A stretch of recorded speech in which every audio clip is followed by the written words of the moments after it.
কোন রকম সাংবিধানিকতা ছাড়া সম্পূর্ণরূপে সাংবিধানিক প্রক্রিয়ার বাইরে থেকে এই সংবিধানকে পরিপূর্ণভাবে প্রত্যাখ্যান করে সাংবিধানিক প্রক্রিয়ায় এই সংবিধানের আওতায় থেকে আমরা অসাংবিধানিক প্রক্রিয়াকে সাংবিধানিকভাবে পরিবর্তন করে সকল অসাংবিধানিকতাকে সাংবিধানিকভাবে সংবিধানের মধ্যে এনে আমরা এই সাংবিধানিকভাবে এই সংবিধানকে সকলের সামনে সংবিধান করার সকল সাংবিধানিক প্রক্রিয়া আমরা সম্পূর্ণ করেছি। আশা করি সংবিধানের বাইরে সম্পূর্ণরূপে থেকে আমরা অসাংবিধানিকভাবে হলেও পরিপূর্ণ এই সংবিধানকে আমরা এর আওতায় এসে সাংবিধানিক প্রক্রিয়ায় একটা রূপ প্রদান করতে সক্ষম হয়েছি। এ পর্যায়ে সবাইকে আবারও এই সংবিধানের মধ্যে অসাংবিধানিক থেকে শুরু করে সকল সংবিধানকে এই সংবিধানে সাংবিধানিকভাবে ঐক্যমত পোষণ করার আহ্বান জানিয়ে সবাইকে সাংবিধানিক শুভেচ্ছা জানাচ্ছি এবং সবাইকে জানাই আন্তরিক সংবিধান।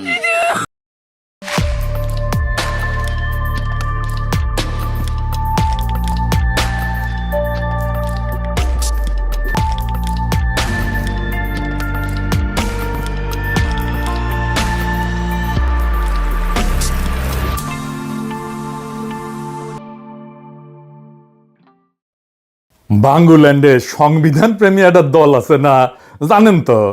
সংবিধান না মেনে কিছুই করে না, হাগামতাও করে না। আপনারা জানেন কোন সে দল? আমি নাম করতে চাই না, নাম বললে চাকরি থাকবে না। আমি নাম বলবো না। একজনকে জিজ্ঞেস করেছিলাম, ভাই আইন শৃঙ্খলায় যারা নিয়োজিত, নাম বললে চাকরি থাকবে না। বুঝেছেন? কিন্তু সেই দল একে একে সংবিধানের সব নিয়ম কানুন ভাঙতেছে। আমাদের কপালে এমন একটা বিরোধী দল আমরা পাইছি, গৃহপালিত বিরোধী দল। তারা কি সব আলাপ করে সংসদে, কিন্তু আসল আলাপের ধারে কাছে দেওয়া যায় না। কারো গাড়ি লাগে, কারো ওয়াশিং মেশিন লাগে, মাইক্রোওয়েভ ওভেন লাগে, রাষ্ট্র নিয়ে, রাষ্ট্রের গন্তব্য নিয়ে, রাষ্ট্রের প্র্যাকটিস নিয়ে কোনো গভীর আলাপ নাই। আমরা শুনেছিলাম যে আমাদের এই ফ্ল্যাটগুলোতে একটি করে ওয়াশিং মেশিন এবং মাইক্রো ওভেনও দেওয়া হবে। এই পর্দা, মাইক্রো ওভেন এবং ওয়াশিং মেশিনগুলো আপনার মাধ্যমে পাওয়ার জোর দাবি জানাচ্ছি। তাইলে কেমনে সরকারি দল সংবিধান লঙ্ঘন করতেছে? আসেন এটা বুঝে দেখি। একটা সহজ প্রশ্ন দিয়ে শুরু করি। বাংলাদেশে পররাষ্ট্র মন্ত্রণালয়ের একটা অংশ কে দেখতেছে? প্রতিরক্ষা মন্ত্রণালয় কে দেখতেছে? শিক্ষা মন্ত্রণালয় কে দেখতেছে? আইসিটি মন্ত্রণালয় কে দেখতেছে? আপনি কইবেন মন্ত্রীরা। না, কয়েকটা গুরুত্বপূর্ণ মন্ত্রণালয়ের কাজ দেখতেছে এমন কিছু মানুষ যারা মন্ত্রী না, যারা রাষ্ট্রপতির সামনে শপথ নেয় নাই, যারা সংসদের কাছে দায়বদ্ধ না, যারা চেয়ার পাইছে কিন্তু সংসদে তাদের সেই চেয়ারে বসার কথা কেউ বলে নাই। এদের নাম উপদেষ্টা আর বিশেষ সহকারী। আজকের এপিসোড এই অনির্বাচিত মানুষদের নিয়ে। আর এই বিএনপি সারা জীবন সংবিধান করে আসছে, চিক্কর পারিছে। সেই বিএনপি নিজেই কিভাবে সংবিধানকে পাশ কাটায়, সংবিধান লঙ্ঘন কইরা আজকে এই উপদেষ্টাদেরকে নিয়োগ দিছে, সেটা আমরা দেখব। আজ দলিল দিয়ে দেখাবো। আজ আমি আপনাদের নাম ধরে ধরে বলবো কারা এই চেয়ারে বসে আছে, কিন্তু চেয়ারে বসার কোনো সাংবিধানিক অধিকার নাই। তাদের প্রত্যেকটা নিয়োগ সংবিধান বিরোধী। এদের প্রত্যেকের কার্যক্রম ভবিষ্যতে আদালতে বাতিল হবে এবং প্রত্যেকেই, আই রিপিট, প্রত্যেকে ক্ষমতার অপব্যবহার আর সংবিধান লঙ্ঘনের দায়ে অভিযুক্ত হবে এবং শাস্তি পাবে। বিষয়টা বুঝায় বলি। সংবিধান কি বলে? সংবিধান অনুসারে বাংলাদেশের মন্ত্রী হওয়ার নিয়ম কি? নির্বাহী ক্ষমতা কোথায় থেকে আসে? সংবিধানের 4th ভাগ 2য় অধ্যায়, এখানে পুরা সরকার কাঠামোটা লেখা আছে। আর মনে রাখবেন, নির্বাচিত সরকারের ক্ষেত্রে এখানে উপদেষ্টা বইলে কোনো সাংবিধানিক পদ নাই, একেবারে নাই। সংবিধানের 55 অনুচ্ছেদে কইছে 3টা কথা মাত্র। প্রধানমন্ত্রীকে প্রধান করে একটা মন্ত্রিসভা থাকবে, নির্বাহী ক্ষমতা প্রধানমন্ত্রীর কর্তৃত্বে চলবে। সবচেয়ে গুরুত্বপূর্ণ, মন্ত্রিসভা যৌথভাবে সংসদের কাছে দায়বদ্ধ থাকবে। শেষ লাইনটা মাথায় রাখেন, সংসদের কাছে দায়বদ্ধ। এটাই গণতন্ত্রের প্রাণ। মন্ত্রী যা করবে তার জবাব তাকে সংসদে দিতে হবে, জনগণের প্রতিনিধিদের কাছে দিতে হবে। এবার আসি সবচেয়ে জরুরি অনুচ্ছেদে, অনুচ্ছেদ 56(2). সংবিধান কইতেছে মন্ত্রিসভার কমপক্ষে 9 মানে 90% হইতে হবে নির্বাচিত সংসদ সদস্যদের মধ্যে থেকে, আর সর্বোচ্চ 1 মানে 10% নেওয়া যাবে বাইরে থেকে, যারা সংসদ সদস্য হওয়ার যোগ্য। এই 10%কেই আমরা বলি টেকনোক্র্যাট কোটা। খেয়াল করেন একটা মজার ব্যাপার, টেকনোক্র্যাট শব্দটা সংবিধানে কিন্তু নাই, একবারও নাই।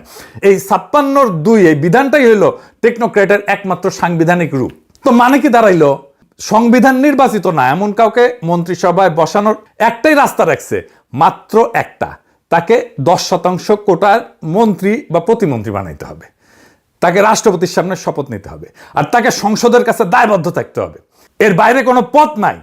বাংলার লুথার কিং এই সব কিছুকে অস্বীকার কইরা লঙ্ঘন কইরা অসাংবিধানিক ভাবে 4 ধরনের মানুষরে সে মন্ত্রী মর্যাদা দিছে। আসেন সেটা বুঝে দেখি।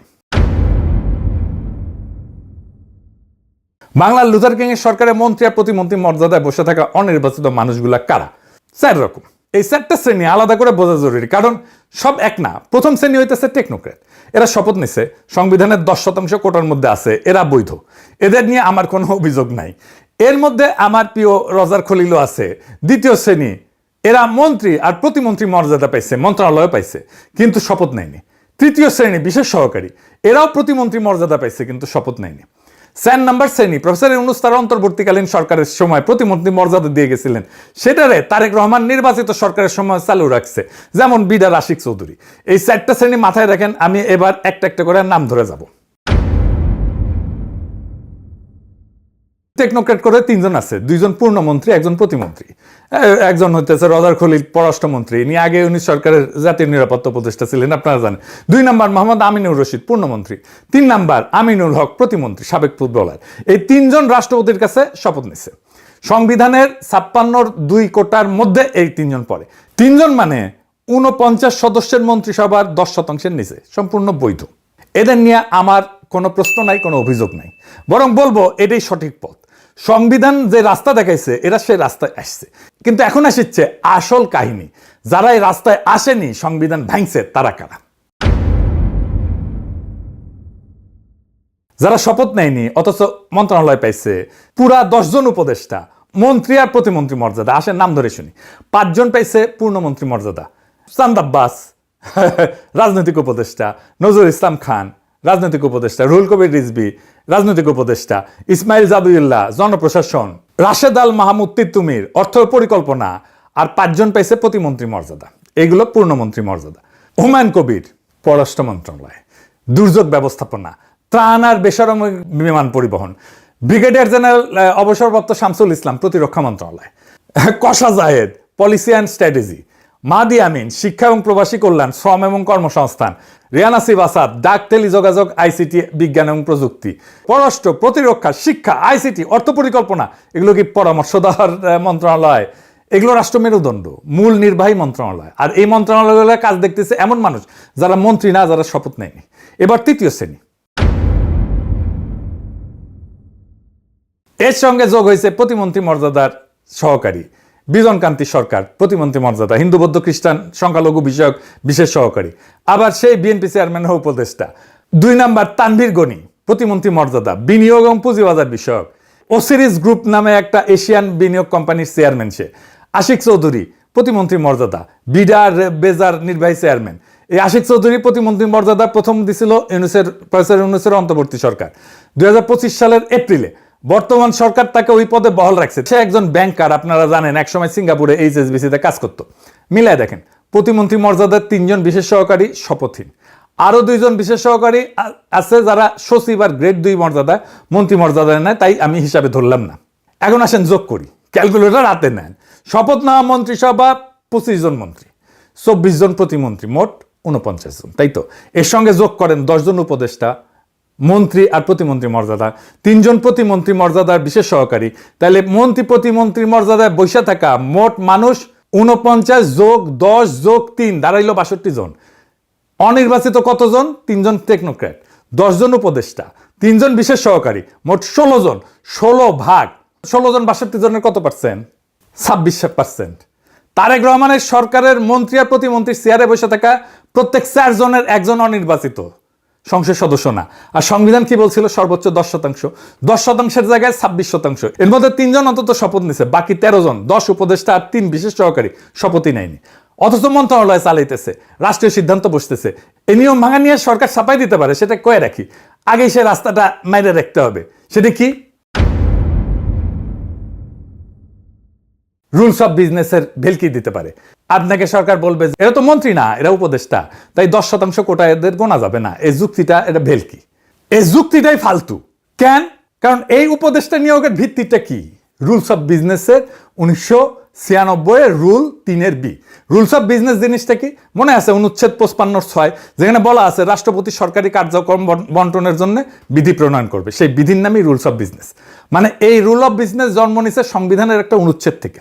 এই রুল অফ বিজনেস সংবিধানের সন্তান, সংবিধানের অধীন, আইনের ভাষায় সাবঅর্ডিনেট ল বা অধস্থ নাই। আর এই একটা সহজ নিয়ম আছে, সন্তান কখনো বাবার চেয়ে বড় হইতে পারে না। অধস্থ আইন কখনো মূল সংবিধানের সীমা ভাঙতে পারে না। সংবিধান বলছে অনির্বাচিত লোককে মন্ত্রিসভায় বসাইতে হইলে 10% কোটায় শপথ নিয়ে বসাইতে হবে। এখন আপনি রুলস অফ বিজনেস দিয়ে সেই সীমা পাশ কাটাইতেছেন, বলতেছেন এরা মন্ত্রী না উপদেষ্টা, অথচ এদের মন্ত্রী মর্যাদা দিতেছেন, মন্ত্রণালয় দিতেছেন। এটা আইনে একটা নাম আছে, বলে কালারেবল লেজিসলেশন। বাংলায় হচ্ছে রং মাখানো আইন, যেটা সরাসরি করা নিষেধ, সেটা ঘুরায় ফিরায় করা। তো রুল 3 কি বলছে? নিজে